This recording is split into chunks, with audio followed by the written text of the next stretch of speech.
Give me some background on kind of your journey. All right. Um, well, I would say I grew up in a Christian home. My mom always went to church. Um, when I was young, I would say she would definitely try to force it on me, but I mean, In what ways would you try to force it? like the way I dressed to church, like waking up early to go to church. So, So church. yeah, Yeah. I was skating at that time still like as a kid, so I was wearing jeans with holes in them, Mm. like big shoes. So she was trying to do it to make you look presentable Yeah, and just like the perfect church family look. less authentic. It wasn't Yeah, like authentic in your yeah, eyes. it Yeah. wasn't really authentic. So yeah, we would try to go to church every Sunday, but I wouldn't. I would give her such a hard time to where she would probably just give up, and I would just stay home with my dad. My dad really didn't go to church much. Um, I was listening to a lot of like rock music, skating, skater kid since the jump. Played soccer a lot. Um, my family, my brother was a drug addict starting at like 15 years old. So I would say a lot of challenges were like my parents constantly arguing with my brother, didn't have really much attention on myself. Like they didn't really give much attention to me. They were just so focused on my brother. Because of what he was going through, is that what you're saying? Like Yeah. he was just the kind of the problem child, so he got the attention from Yeah. being the problem child. Yeah, but he was smart like before that. I went to a Christian school, kindergarten and pre-K. I really didn't even know, like it was just like a school to me. Like it was just like a normal school. I didn't know it was like a Christian school. Like we were learning, like the seed was being planted so early. But so anyways, yeah, my brother was in and out of jail starting at 14, and so that was like one of my biggest challenges right there. Like at such a young age, I was probably 7 years old, and so yeah, really didn't start getting close to God till I was, I would say, like probably a year ago. But What happened a year ago? What was your coming to moment that you started to at least be open to the idea of God? You know, you said that your family was wanting you to be a Christian, or at least your mom was pushing you towards that, and yeah, whether it was for the right reasons or the wrong reasons. yeah, Why wasn't it clicking at that time? Were you just too young for it to really click, or you know, even in your formative years, whenever you're 13, 14, 15, like, at least I know I was still your friend at that time. I was still big in my faith whenever I was young. I wasn't a great role model by any means, but, yeah, same. I still at least spoke about it. What was in your formative years, what was your pushback? At like 10 years old, my mom she got me baptized at Grace, and I had no clue what that was. But Yeah. my mom would always tell me like, just keep God first, and everything's possible. Yeah. Something that I've heard, at least my church talk about is like, whenever you get baptized, it's not necessarily about the age, but about the commitment. And a lot of times, the mother or the father, they want to push that on their child and lead them to go get baptized. And they have good intentions. They Yeah, want something good for them. But, what you're really doing in baptism is you're proclaiming your faith to God. So it can't be someone else wanting you to do that. yeah, It has to be your commitment to that. And so, the saying that some people use is like, he didn't get baptized, he got wet. Like he got wet in water. yeah. It wasn't really a real baptism. Like I feel like now that when I make my bad decisions, I'm definitely like conscious of what I'm doing is wrong, and I should like repent from that. Like I shouldn't be doing that. You have conviction. Yeah. Yeah. But when like at that time, I would make those bad decisions, like stealing golf carts and at clear, like, you know what I mean? We're stealing golf carts, and like we just thought it was fun. And it Maybe I was mean, fun. It yeah, was it fun. was fun. It was fun, but like I would just be like, man, that like I wouldn't even think like, I don't know. I feel definitely now when I make a bad decision, it's just like dang, I can't be doing that. Like, that's not what God put me here for. Like, I have Yeah. a way better purpose on Yeah. earth than doing those type of It things. holds more weight. Yeah. And I think part of that is really just being a stupid kid. But okay, so that was kind of your formative years. It was still like you weren't interested. It was just I want to go have fun. I kind of want to do whatever I want to do. Didn't really have the role models in your life to Yeah. lead you in the right direction besides your mom who was really trying to do it as, one for your best interest, but two also for you to look presentable in a way in society or to her friends, whatever it may be. Yeah. You So, started thinking about the philosophy of your life, like what do I stand for, and what have I been living for? What should I live for? You just started to question, and I'm not speaking for you. I'm asking, but did you start questioning like why have I gone down this path? Is this the path I want to go down? What path should I go down? Was it just kind of yeah, it was just like, icebreaker open? yeah, so I just wanted to know, like, the truth to life, really. Like, I just wanted to, that was just, like, a big thing in my mind. Like, there has to be something for me. Like, there has to be something for me, whether it's me being successful or whatever. But, um, Well, what does success look like to you? Like, what is define success? living in, like, peace, like, just being peaceful. Okay. And is this your definition before or after like you're becoming a Christian? Because, you know, I think that a lot of people whenever they think of success, those are good things and you should want those things, but it has to be a top like from the top to the bottom approach. And so you have this hierarchy of how you have a value system, and in that value system is a hierarchy. So with your value system, God has to be first. And Yeah. then everything kind of comes down from God, right? So yes, God is number one, right? So then it's okay, because I love God, I want to be a good father and have a family that I support and I Mm-hmm. encourage to also have faith and just to be a good man for them. Yeah. But if you were to not have God there and you're like, well, I just want to be a good man and be a good father, Mm-hmm. first off, you'd have to define what good even means. But if God's not there, then it's like that's still a good thing that you're doing. It's Mm-hmm. it's not like you're let's it's pretty easy to say that it's better to be a good father than a father who beats their kid, Yeah. right? So it's still a good thing to pursue that, but where's the purpose in it? And so you have to have the hierarchy of values, and that's, in my opinion, and in the Christian uh, eyes, I believe, is that it has to be a God at the top, and everything needs to fall from there. So whenever you're saying that you want to be, successful or peace or whatever, you know, you have to think about, well, if God is at the top, then I want to want whatever He wants for me. If maybe He doesn't want peace for you, and I'm not saying He does or He doesn't. I'm just saying there's going to be seasons of life where you don't go through peace, Yeah. and it's going to be unsettling, phases of your life, and that's okay because that's where God's calling you towards.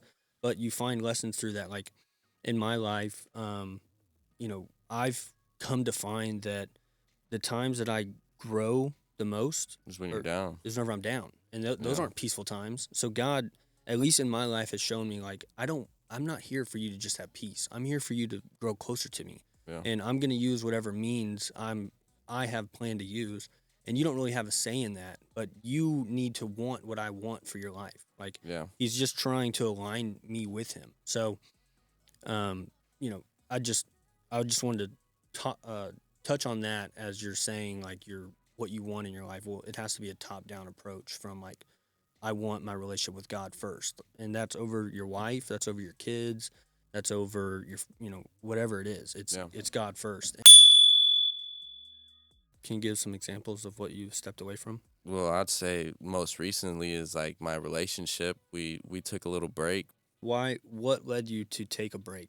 What was there had to be a decision that you made. Yeah, there was just times where I was feeling like I wasn't good enough and I wasn't focusing on my relationship with God. I was going to church, but there was things that were happening in the relationship where I would feel like was distracting me from being able to grow my relationship, as like smoking weed or drinking with my girl, or mostly it was smoking weed with her, and we would talk, we would read the Bible together and stuff, but it just felt like, It was a tertiary thing. It wasn't.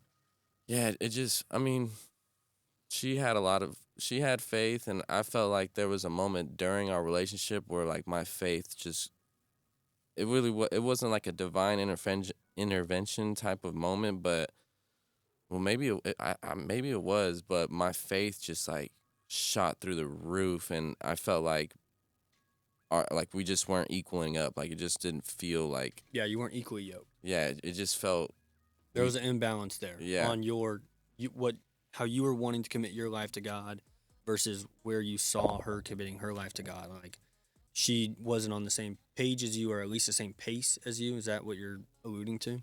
Maybe, yeah. I'm still in like I'm still drinking milk like when it comes to my walk right now, and Little baby. yeah, there's been times where I feel like I'm not being practical enough, but I'm putting God first, but I feel like I'm not being practical enough. I'll just go straight in our arguments saying like we just got to pray about this, like seriously, let's just pray, but she would have been just, no, like you need to just listen to what I say, like. Mhm. So I felt like I had to step away for a little bit and get closer with him, and yeah. Yeah. So I was actually going to ask you that question, um, as one of the specific questions to you, uh, and I guess we can jump into that topic, because being equally yoked is very important. I wanted to ask, how did the dynamic of the relationship change when you became a Christian? Like, as you felt this divine intervention, you were saying, right? Like, you started to have this complete 180. I'm trying to live my life differently than I have. How did that dynamic between you and her change, and in the relationship? So I would say immediately I quit smoking. I mean, for periods of times, there'd be times where I would mess up, but I immediately like wanted to stop smoking just to have like a clear mind of everything. Like maybe my standards were all over the place. Like I just wanted to have a clear mind. And then second, I started wanting to put her first, her kids first. Like I wanted to just, before I wanted to spoil myself, like I wanted to spoil them. Like I wanted to make sure they were good before myself. And I wouldn't say like I was even very good at that, but that was something that was in my mind at all times. Like, okay, I need to make sure they're good before I'm good, because it just makes me feel like crap if I don't do that. As you're moving forward in that direction, is she stagnant in her faith or lack thereof? Like, that's what I'm trying to get into, is how did that dynamic between you and her change? Like, how did it feel to be like, I have a different purpose in my life than what you currently are claiming as your purpose? Or, maybe she hasn't even given thought to that, but you're trying to pursue God, reading the word, you're cutting back on smoking. Maybe she wasn't cutting back on smoking, she wasn't reading the Bible. How did that affect your relationship with God? Like, was there tension between you and her because of the path that you're now choosing to follow, where that's not what she signed up for whenever she dated you? It's not like she didn't know that you were this man who wanted to pursue a righteous path. So how did that dynamic between y'all two really shift? Mm, well, let me back up a little bit, because kind of sounded like I was just selfish right off the bat. But I mean, I would definitely, um, like she loved me. Like she started loving me for a reason. Like I cared for her and her kids so much, but I always felt like there was selfish moments of me going to, like choosing to go skate over like having our quality time when the kids weren't there. Like, so I started like sacrificing those little moments. And then when I started, putting them first and like wanting to do that, like wanting to hang out with her instead of wanting to go skate, or like wanting to go, make dinner for them. I'm not the best cook, but like just me being in the kitchen with her, like just standing there, just would help a lot. Say your question No, again. my question is just, you and her, like in your relationship, you're gonna have a dynamic, right? Like, um, and so the Bible is saying to be equally yoked because you're trying to go down the same path. Yeah. Here, let me read some scripture actually. Um, Amos 3:3 says, "Can two walk together unless they are agreed?" right? So as you're trying to be a better man, better Christian, and Mm-hmm. follow Christ, accept that He died on the cross for your sins, and now you want to live your life for Him because He died for you. If she's not on that same route, and I'm not saying she is or she isn't, I don't really know her well. So, if she's not on that same route, it's Amos 3:3 is saying, "Can two walk together unless they are agreed?" Like if you're trying to go in one direction and she's not on the same page as you, trying to go in that same direction, there's going to be tension Yeah. because you have a value hierarchy. You're like, I'm putting God first. That's what it means to be a Christian. I'm putting God first in my life. That's who I'm going to follow. Sorry, but He comes over you. So how did you feel in that relationship with her as you're moving? Your trajectory is going towards righteousness. Your trajectory is trying to follow God, and hers hasn't started down that path yet. Like, Well, was there tension between y'all? no, cause no, cause I feel like she was definitely on like on the right path as well. Like she wants to get married. She wants to have kids. So I feel like those are all like good intentions when it comes to the relationship. Like she's always wanted that. But I mean there was times where I fell behind too. Like man, we need to take a little slow. But I mean we started growing good intentions. Like probably we've been dating for almost 3 years, so probably like 8 months ago, 9 months ago is when we started like strongly having these like intentions together. So it has done nothing but just move us just like in a good Okay, so direction. so as you started following God, she was like, "Hey, you know, I accept that that's what you're trying to do. I'm with you." Like, Yeah, but yeah. just for any listeners, you know, 2 Corinthians 6:14 says, "Do not be unequally yoked with unbelievers. For what partnership has righteousness with lawlessness, or what fellowship has light with darkness?" So, for the people who do find themselves in relationships where you are unequally yoked, you have to kind of make a value statement of like, okay, what do I want to pursue? Do I want to pursue God or do I want to pursue this relationship? Because they may be at odds with each other. And you can't, if you're trying to grow in your relationship with Him and you have someone that's like, I'm not with you on that, well, then y'all are going to be butting heads and it's going to either the other person's going to have to concede and say, okay, I give in. I see that what you're following is a truth and I'm with you, not necessarily for you. They shouldn't make that decision for the sake of you, but they should make that decision earnestly for they're like, I see God is the truth. I see Christ is true and that He did die for our sins, and they in the sense they're with you in that same direction. Or the other way is that you fall into it and go, all right, you're right. Like I'm going to just pursue you, this person that I'm in a relationship with, and you put God on the back burner, and then you really don't have a relationship with Him at all because He's just on the back burner, and that's not a way that you can live for God. He has to be. I mean, essentially, it's all or nothing, and so whenever people are unequally yoked, it's going to lead to most times those two scenarios. So it's really hard practically, like how to deal with that because you can have full love for someone and they can just not be budging on if they want to move forward in their faith with you or if they even have faith. So, Mm, a great story about that is it's called it's by Lee Strobel. I'm forgetting the name. Oh, The Case for Christ. It's a story of a woman who was a Christian and there's this man who she's married to is like, this is stupid. This is ridiculous. You believe in a guy in the sky, like very, the very in husband was like that. yeah, the husband was like that, and just in very disbelief. And long story short, I'm sure most people would know kind of how the story ends, but he's a journalist and he goes down this route of like, I'm gonna try to prove to my wife that this guy's wrong. Like he uses his investigative journaling skills to try to look into who Jesus Christ was and try to disprove God so that he can What have the his heck? wife back so that she's not some crazy woman believing in a guy in the sky. And he felt like it was like she was cheating on him because like of her relationship with God. Like he was just at odds with it. He hated it.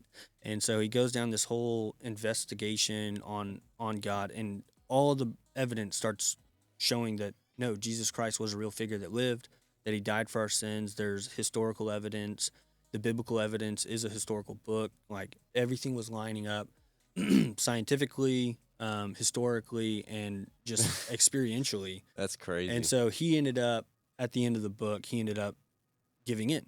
So he went to that scenario of like, okay, I'm with you now. Like I see that's the truth. And but it almost ruined his marriage. The fact that she started to pursue God and he wasn't. Like Yeah. they and she was counseling with her church and saying like, should I divorce him because like he's not moving forward in this trajectory? And it's a great book. 100% recommend it. It's a tearjerker for sure. What does it mean to be a Christian to you? Like you know the easy way to answer it would be like, well, Jesus died on the cross for my sins, and I would say, I mean, honestly, I would say I put more faith into like Jesus Christ rather than Christianity. I mean, I'm a Christian. I would say just putting your trust and surrendering to Him is like one of my top things. Uh, not I would say like not letting these like moments in my life affect me as much as like compared to like living for eternity. That's something I pulled from Purpose Driven, is like just that's something hard to do for a lot of people. Just knowing that if I keep following Jesus and trusting him, that there's like a whole like eternity of life rather than just this little moment that I'm tripping over. hmm I get what you're saying. You started putting your faith in him and not in just the In my own mind, like I put my all my faith in him rather than me thinking I have the answer, and that has brought me so much peace, dude. Like, cause that's what I struggled with my whole life, is like, why am I not like, I feel like I need to do this, like this is what I have, like I need to start practicing this because this is what's gonna get me to, like, no, I just trust his plan so much. but you'll fail yourself and God will never fail you. Is the Yeah, difference between the two. facts. What I'm kind of touching on is like I think that whatever you pursue is not in of itself a bad thing. Now, unless you're like pursuing to be a porn star, like come on now, it's a little Yeah. different. But if you have a typical pursuit in life that is, I want to go get a master's degree, right, and I want to be the successful person. That's not a bad thing. That's just having a high drive. Like you have this desire to do that thing.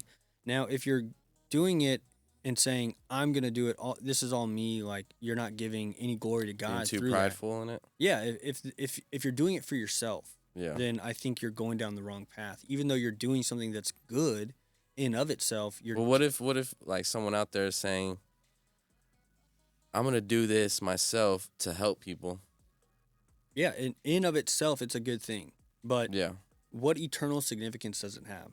And for and also I think that God is going to be able to use good and bad things for His glory. I'm gonna make it a quick story because it's a long story. But anyways, go skate day. I wanted to do a trick that I've never done over the biggest gap. I call my homies and I'm telling them like, yo, I'm gonna do this trick. It's called a back heel over the extended three. So all day, like I'm at work and I'm just hustling my butt off, just running to every house. I work at Amazon as a delivery driver, so I'm just running to every house, delivering the packages, trying to get done as fast as possible so I can go skate. And my legs start getting really tired. Like towards the end of the day, I'm just exhausted. So then, I'm when I told my homies I'm gonna do this, like they're literally like they didn't even take it serious. Like they were so like, it just went like right over their head. Like I would tell them, and it was like a normal thing for us to be on the phone while we're working because we all worked at the same place. So then, so yeah, at the end of the day, I'm completely exhausted and I'm not even like feeling like I mean I'm feeling like skating, like I'm pumped to go skate, but like I'm just so tired. Like every time I've tried this trick over any small gap, like I've never been able to do it even on a fresh day. So I'm driving home after work and I just turn on like like some worship music and I just start like praying like so deep and I'm saying like, please Lord, just let me land this trick. That was my prayer at first. Like, please, Lord, I just want to be able to roll away from this trick, like, safely. And when I said in my mind, when I started talking about like just safely, then that's when I turned my prayer to, Lord, just please protect me from any injuries in this skate trick, whatever. So then I get I get home, I pick up my girlfriend, we go up to League City Skate Park, and I start skating around, and there's this kid that like I see him, he's like a beginner skater. And at that point in my life, like I knew there was times where I was selfish. Like I already knew like I have like selfish traits. So I thought in that time I would just like sacrifice some time just to help this kid. He was a beginner skater, like a little kid skating. And I walk up to him like, "Yo, you want to learn how to like?" I see him trying to push. He couldn't push. His dad wasn't a skater. Like his dad was trying to teach him, but like I was a non-skater gonna teach a beginner skater how to Mhm. skate. So I walk over there. I start teaching him like how to roll. I spent like 30 minutes with this kid. The sun's coming down already. I'm like, dang, like like while I'm doing that, I kind of like surrendered. Like I was just like, yeah, I'm not even gonna try this trick today. I'm just gonna try to. This is what skate day is about. Like just getting kids to start skating. Like that right there meant more than just me going up to do the trick. So then I start teaching them to roll around, and we get finished. I give his dad my number to for any like future time his like he wanted to keep learning to skate that he could hit me up and whatever. So then um after I get done, I start praying again, like, okay, I think it's time. Lord, just protect me, please. And it's go time. Like, let's do it.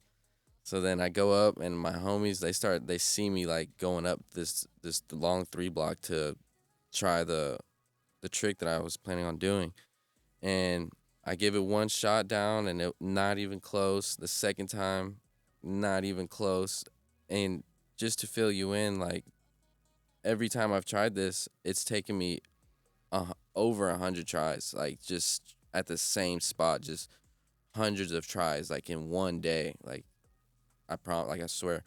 So then,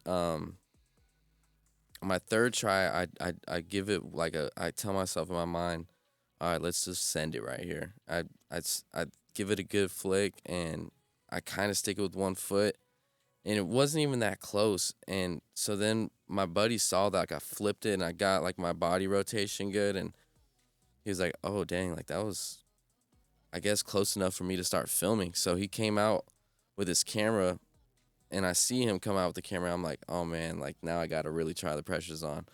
Wasn't even thinking about it. I remember I put my hat over my eye. I was like, "Lord, here we go. I'm going to send her. Please protect me right here cuz this is going to be the one that I'm actually going to try to stick." And sure enough, like I perfect pop, perfect flick, everything went perfect. Like stuck it, rolled away, and it like I remember like rolling away from it. I'm just like, what the heck? Like this felt too good. Like this was like the feeling I've been like looking for. And I run over to my homies. We start celebrating, and after that day, I go home and I think about it. I'm like, man, that felt good, but like my friend Shane was there and Brady was there.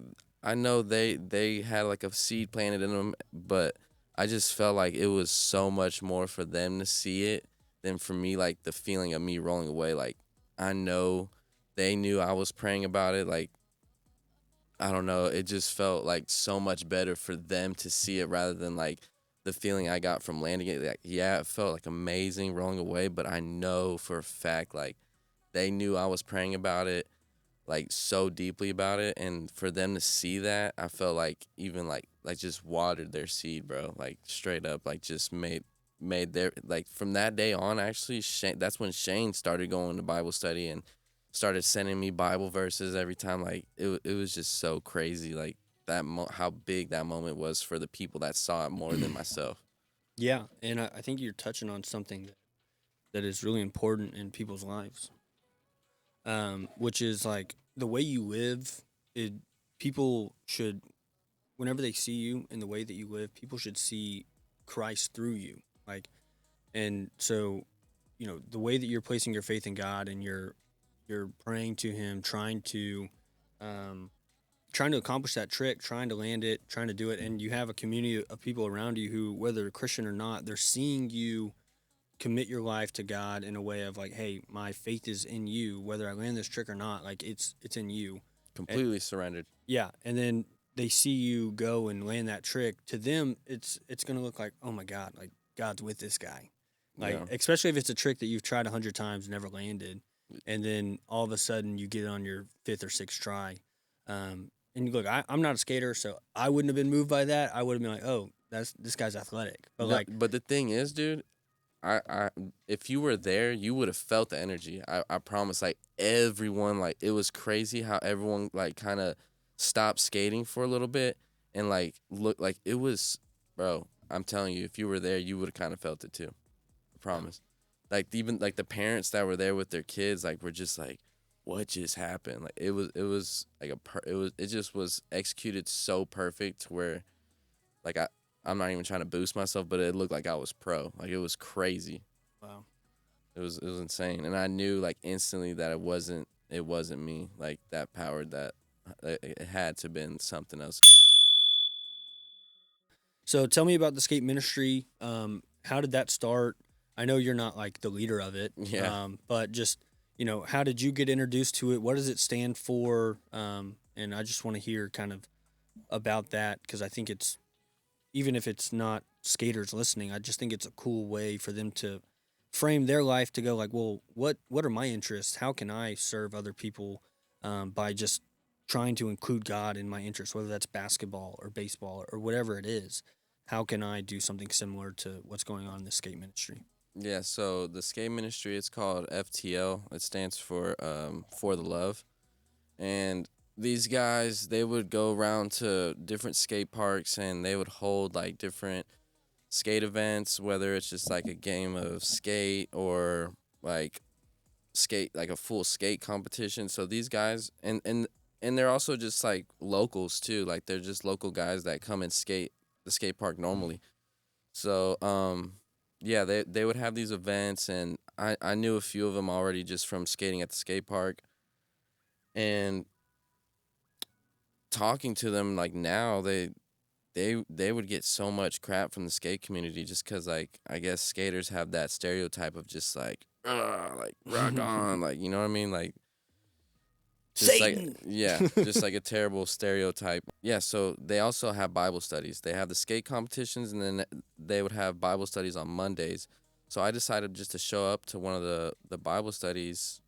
Probably my first one was like 4 months ago or something like that. But yeah, it's just these guys that go around to different skate parks have these events, and then at the end of the events they'll have like a sermon basically. They'll just try to speak the word to people, try to move all these kids, just give them like a different purpose to skating, which I think is so awesome that they do. Like it's so sick. Yeah.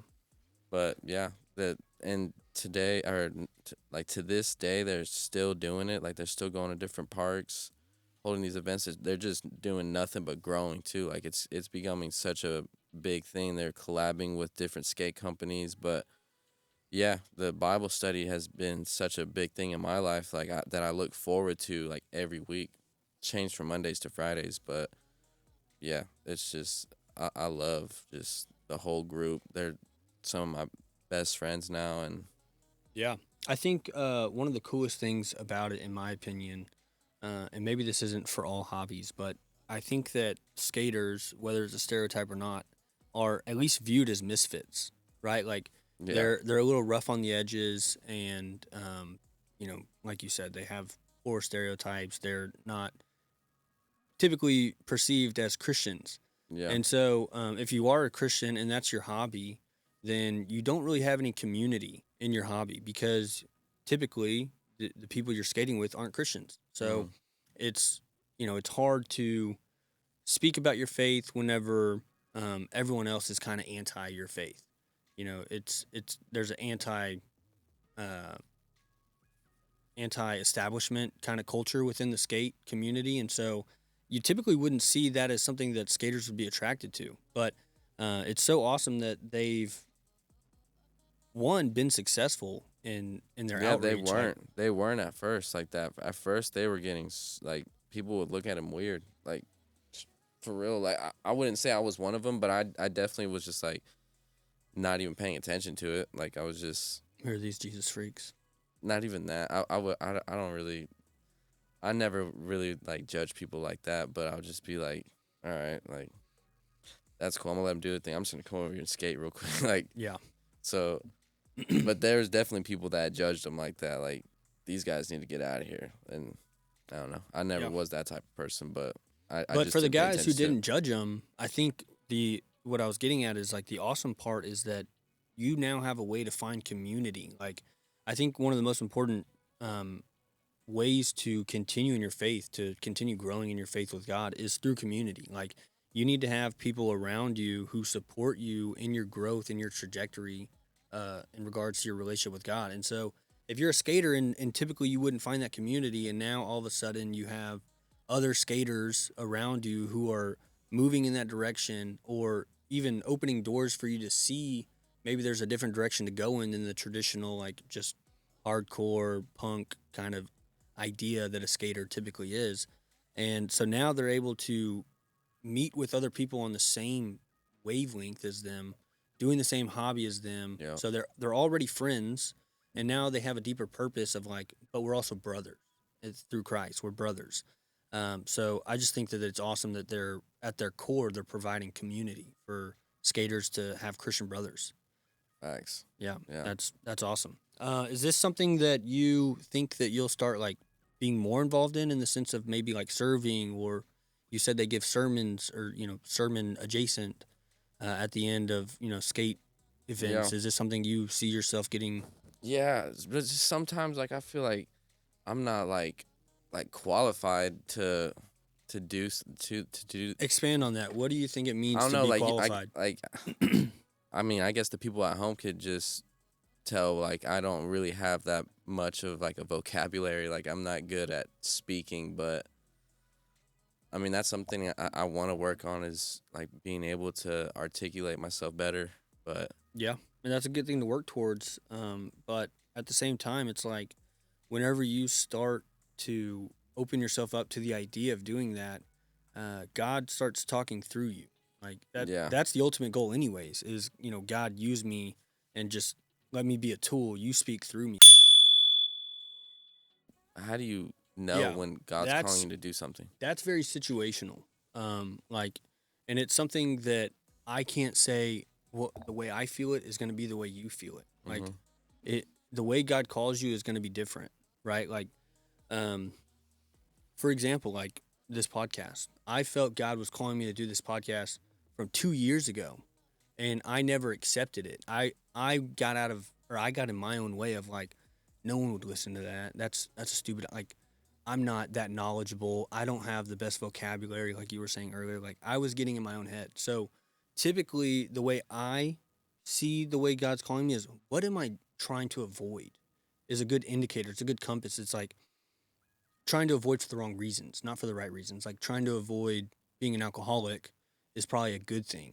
But what I'm saying is like whenever I know that something would be a good thing for me and I try to avoid it, that's typically where I see God's calling me to. It's a Mm. really good indicator of like I'm avoiding this thing because I'm scared of putting myself out there, but at the same time God's like it was never about you anyways. It was always about me. So where you typically see friction is is a good way to gauge, is God calling me there? And then it just goes down the path of like, God, are you calling me there? Like start praying about it. Start asking God for guidance and he will guide you. Like, that's literally how this podcast started was I was praying to him and saying like, God, I just feel like I'm not doing what I should. I'm not doing everything I could be doing. Mhm. I'm living for myself. I'm smoking weed all the time. I'm, you know, uh, being lazy, laying in bed. I do the bare minimum. I'm not going out of my way to serve you. Like one, work on my heart, God. Help me to serve you. How can I do that? And then in that moment, which this is the way it happened for me, but it's not like it's gonna happen like that always. But in that moment, I I had the idea of I was like, man, you've been saying that you've been wanting to do a podcast, like that God's calling you towards that, and why are you not doing that? And it was just it was like a light bulb clicked in my head of like, I can't deny this anymore. Like I'm praying, God, how should I help you? Or like how can I be of help to your kingdom? Like how can I glorify you through my actions? And all of a sudden the first thought in my mind that appears while I'm praying is to start a podcast. Like it was just like, okay, even if that's not where God's calling me, I have to go try that out. I have to go see, is this where God's calling me? So it's just taking a step. Yeah. And maybe you take a step forward and it's like God goes, I wasn't calling you there. Well, take that step back and go, okay, well, where are you calling me? So it's just risk. You just have to put yourself out there and God is going to show you where to go, right? Like the the Bible, I think it's either Proverbs or Psalms, but it speaks about how God is a lamp to your feet, right? Like, and, just to back up, like, whenever we read the Bible, we know that the Bible has no errors. So, God literally is a lamp to our feet in the sense that Mm-hmm. He's going to guide our steps. Whenever we place our faith in Him, whenever we try to live out His will for us as our will, like, I want to want what you want for me, whenever that's our posture of I'm trying to pursue where you want me to go and you're earnestly trying to pursue that, then God's going to show you the way. So it starts with you posturing yourself. It starts with you being in his word. It starts with you trying to gain wisdom in what it means to be a Christian, like why you're wanting to be a Christian. How do I operate my life whenever I choose to be a Christian? And you just gain wisdom and sooner or later your mind starts opening up to more possibilities. You start seeing ways that you can glorify him. It may be something small, it may be something large. Like, but you have to be in the posture of God, help me to serve you in whatever way possible. And that kind of ties into that story that you told me about with how you ended up going and helping one of your other drivers who you typically wouldn't have ran into, that you don't really have any conversations with or interactions with. And it was Yeah. you wanting to do what you wanted to do, right? Like you were wanting to go skate, you wanted to just do your own thing. Mm-hmm. And all of a sudden you're being led towards going and helping some guy who needed help because he's behind on his deliveries. And then you go there and all of a sudden God uses you to speak to him. Well, you were in this posture, I would say, of like, look, I'll let you explain it after I kind of break it down, but um you were open to the fact of like, all right, I can't go do what I want to do. Mm-hmm. At the end of the day, because your boss is telling you got to go there. Well, how can I glorify God in this time? Right? Okay, this guy is here and he needs help. Let me just have a conversation with him. And that led to a beautiful moment where you encourage him in his faith. And all that was you were just ready to be used by God. God, I'm yours. How can I help you in any way possible? And I know that probably wasn't the thought going through your mind, but that's your ultimate posture of being a Christian is like Yeah. in every moment, God, use me. And so it's just taking that a step further and being intentional about that because that was unintentional. Very. That didn't Wasn't coincidence, 100%. wasn't a coincidence, but it was unintentional on your Yeah. part. And there's things that are going to be unintentional where you're just like, oh my, holy crap! Like God just freaking gave me the blessing of getting to help this guy. That's so awesome. And then there's other things that's like I've been working towards this for 3 years because Yeah. I've been feeling God call me towards this. I've been learning and trying to take steps towards this end goal or whatever it may be, and that's intentional. It's like, but both of them require you to have a posture of being open to how God wants to use you, not what you want. It's what Yeah, He wants for you. that was probably like the first like time I really understood the fact that God uses us to talk to other people. It's not like God calls us to be a Christian and now we're saved and now just go do whatever you want, like live, not do whatever you want, but He doesn't. He's not calling us to become a Christian and then all of a sudden, start living the exact same life we lived. It's like Yeah. there's a trajectory that He wants us to go in, and that's His plan for our life, Mm-hmm. and we want to try to make our plan for our lives coincide with His plan. Mike's cutting in and out a little bit. It's all right. Um, so as you're trying to implement God's plan for your life, you have personal responsibility still. Like it's not like God just says, "Hey, go do this." It's not always that clear. So you have to have a higher drive whenever you become a Christian to try to be the best version of yourself. Whenever you commit to Christ, you can't just, you know, go and do nothing, be a Yeah. couch bum and eat chips all day and just be lazy. He's calling you to go serve in his kingdom. What is it? Faith without, we just talked about that. Faith without work is what? Nothing. No, it's the book of James, I believe it's chapter 2. He says, "Show me your faith without my works, and I'll show you my faith by my works." And I think chapter 1, what you're referring to actually is faith without works is dead. Dead. Yeah. Yeah. And yeah, and so it's not that you're saved by your works. You're not, once you become a Christian, you going and helping that guy doesn't make God love you any less or any more. Yeah. But it's an external view for other people to see that you're living for God. Like that's why James, Christ's brother, Jesus Christ's brother, is saying, "Show me your faith without works. I'll show you my faith by my works." Like you should see that I have faith in God by the way I live my life. That's what he's referring to by works. He's not saying by the way I do my homework or by that's part of it. But he's just saying that the way I live my life, I live my life for God, and that's my works. Like the way that I try to serve him, the way that I try to treat my body, that's a work. It also is like the way I do my homework. I'm going to be diligent in my studies. I'm going to with my career, I'm going to try to be the best I can be at my career. And that's the way that I serve God. It's really the way I like to break it down is being the best version of yourself in every aspect that's works. Like how can I be the best skater? That's a work, right? If that's where you feel called to in your life. For me, it's like I'm a commercial real estate agent. How can I be the best commercial real estate agent? How can I, what am I doing wrong? Am I not making calls? Okay, if I'm not making calls, why am I not doing that? There's a deeper problem there. It's laziness. Okay, well that goes into play with I'm not serving God. I'm choosing to be lazy. I'm serving myself and my selfish desires to be lazy instead of serving him by being motivated and, finding ways to glorify him through my work, through my hard work ethic. So yeah, faith without works is dead.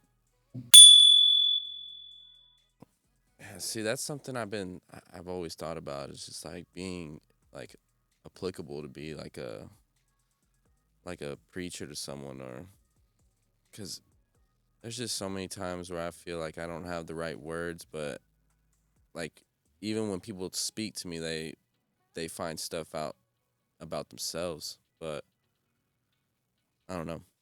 Yeah. Like that's something I've always questioned. Is like when do you know you're qualified to even like start leading someone towards their faith? Well, I think there's nuance there because What's nuance? nuance means like there's depth. It's not just a simple answer. You have, there's other factors that play into it. It's multi-layered. Okay. I think is a good way of saying it. Go ahead. So there's nuance to it because you don't know what's going on in that person's life. So it's not necessarily what you say, but what they receive. So God can use someone who is the worst person ever to lead someone to him. You don't have to be this guy who's qualified to be able to lead. Now, you want to be the best version of yourself in the sense that it's to an easy. extent, though, huh? Yeah, you want to grow in your faith so that you're able to lead people to Christ in a better way, in a more effective way. But God can use I can be an atheist and go have a conversation with an atheist, and that atheist can spit off all these things about why they're an atheist, and I could go, man, that guy's wrong. Like I'm also an atheist, and I hear what he's saying, and I'm like, that guy's just wrong. Let me go look into what's right. Like let me see what the counterpoint is. So like, even though they were trying to persuade me of atheism, I could have been led by God to Christianity. So it's not necessarily about what you say to someone, I see what you're saying. but how God's working on your heart to like where he's trying to lead you. Because again, we choose God, but he chose us first. So like God's going to work in whatever way he sees fit. He can use bad things for good. Yeah. And he can also use good things for good, right? So you want to try to be the best version of yourself to be the most effective you can in those situations, but there's no qualification. There's no necessary requirements to be able to pray, to lead someone. It's just meet them where they're at and let God use you. If this person comes to you and they're like, "Hey, I don't know what's going on in life. I feel lost. Like, why do I feel lost?" Don't go, let me go get a pastor. Like, no, man, they came to you. Like Yeah. God's given you an opportunity for him to use you. And it's just like, all right, yeah, hey, maybe I'm not the most qualified, but how do you get qualified? Yeah. Through experience. And so you just have to allow yourself to make mistakes maybe and learn together of like, hey, I don't know. Let's go learn this together. Like, let's figure that out. Yeah. Or maybe it's like God knew that you're the exact right person for that guy to go up to because you have some insight that only you would have and that pastor wouldn't have. So who are you to say that God can't use you? Right? Like, you have to know that God has greater knowledge than you do, and he put you in that situation for a reason. Take advantage of it. That makes sense? Yeah. Him to be further away from God. What if the camera's not rolling? Why would you say that? Check.